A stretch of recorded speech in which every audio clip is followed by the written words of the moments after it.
Hey guys, to fix wrong GPS arrow in Apple Maps, first try tapping the arrow once to center the map. Okay, so click the arrow right here at the top right to center the arrow. So if it's far away, go ahead and click the arrow and it will take you back.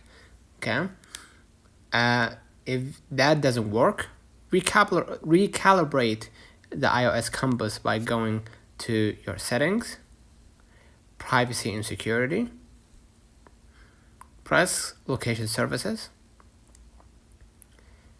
and scroll a bit down to find system service or system services, and make sure the motion calibration and distance are turned on.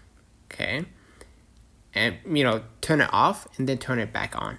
For persistent issues, remove any magnetic materials from your phone. Restart your device and ensure your location services are enabled. Swipe down to your control center, hit the shutdown button at the top right, and restart your device, and that will fix your problem. Don't forget to like and subscribe. See you there.